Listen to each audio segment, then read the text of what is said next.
So I've got my 4 files, 1, 2, 3, 4. And what I'm going to do is I'm going to take them all and merge them together into one file. Okay. So that's why I normally start with this blank one where there's no one in it. But I'm going to have to pull out all these other 3 so that I can see them and find my first one. There it is. And I'm going to just grab the layer, hold shift and drag it over.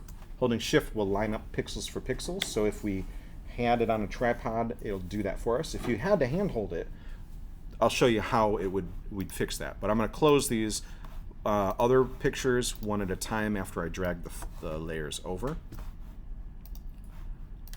you said you're holding shift when you're dragging it? Holding shift when I drag it, and then when I release it, it perfectly aligns it. So now when I go in here, you can see there's background layer, layer 1, 2, 3. So if I turn off the eyeballs for what's above it, you'll see background layer, layer 1, layer 2, layer 3.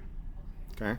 Now, if I grab the bottom layer, hold shift and grab the top layer, it'll select all of them. And what I can do is, let's see, layer, I'm looking for auto align, and then, oh, where is it? There should be an auto align. Let's do a search. Auto align layers. Okay, I guess it's under edit. And then, where did it just go? Auto align layers. So it's actually going to stretch them to perfectly line up, and I just leave it on auto. So it's going to find the actual pixels in the image that are the same and make sure that they perfectly line up. We probably won't see a difference before or after, but if you had to do this without using a tripod, if you're holding the camera within the same like foot, left, right, up, down, it'll do a pretty good job of lining them up as long as nothing's too close to the camera. Okay, so it's, I told you to use a tripod. You can get the best results. Use a tripod. But if you had to do it without, this actually does a pretty good job. All right, so now they're perfectly aligned, and all I'm going to do is I'm going to use masking.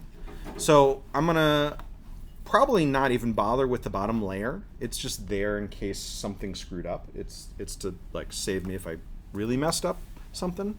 And then what I'm going to do is I'm going to erase this layer so that I can see this one through it.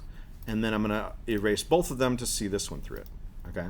So what I'm going to actually do instead of erasing is I'm going to use a non-destructive editing method called masking, which is where the masking comes from in Lightroom, but it does, this actually is like taking 4 transparencies, putting them on an overhead projector, and actually erasing them, but in a way that I can bring them back.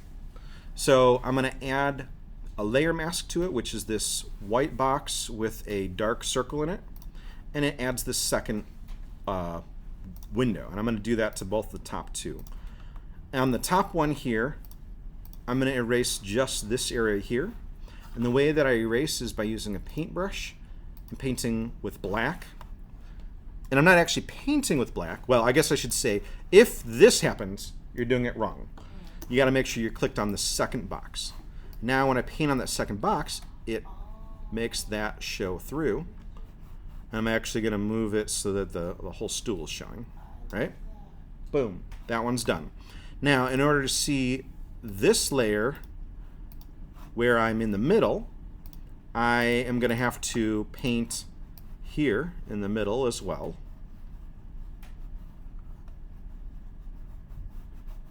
That's pretty cool. Okay.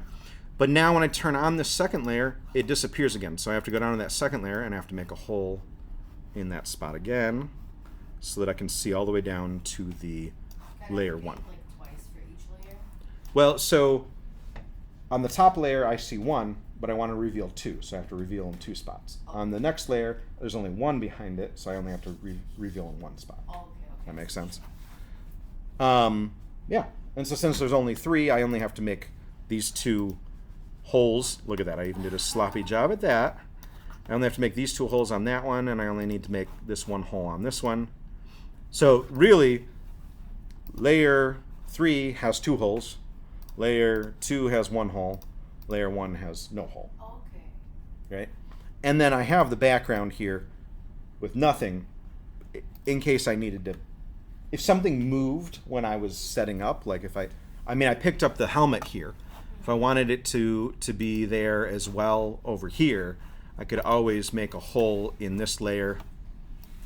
Oops, I didn't make a mask. I could bring that back in, right? But then I'd have to do it on this layer too. And then I'd have to do it on this layer as well. And oh, now I made a hole in my back, right? So I'm not really going to worry about it. Now I do notice a little bit of difference in exposure between these. So what I really should have done is I should have done manual exposure. I wasn't thinking on auto exposure. It should have come through with the same, but because I was moving throughout it, I guess the meter made it a little bit brighter or a little bit darker in different ones. So not a huge difference. I mean, I think the only spot I really see it is under the stool here, right? So what I could really do is I could find the layer where I have the stool, which is this one, and I could make just this layer a little bit brighter. And the way I normally do that is with a curve adjustment layer, and if you pull up, it makes things brighter, and if you pull it down, it makes things darker. So what I could do is I could turn back on my top layer here, and I could brighten that second layer until it kind of matches down there. And now, what am I saying? Now, this is the difference. It's actually applying to two of those, and it's actually a good thing because I think this layer needed to be brighter too. So, and that's it. I'm done. Right? Now, I could still take this image that's done, save it, go back into Lightroom, and do my normal editing to it. Right? So if it was like, oh, it's a little funky colored, or it needs a little more contrast, or it needs to be brighter or darker overall, I would probably just do that in Lightroom. Sound good? Yeah. All right, so now I'm just going to save it. File, save as. Cannot be saved without losing information. That's okay. I didn't want to save it as a JPEG. So I'm going to save it as a PSD file that will preserve it in case I need to go back and re-edit it. And that can be brought into Lightroom. A PSD file can go into Lightroom just like a JPEG. And then from Lightroom, I can save And it as a then JPEG? from Lightroom, do your normal editing, and then export it the way you would normally would. Okay. Yep. Did you record this now or no? It is currently recording until I hit this little X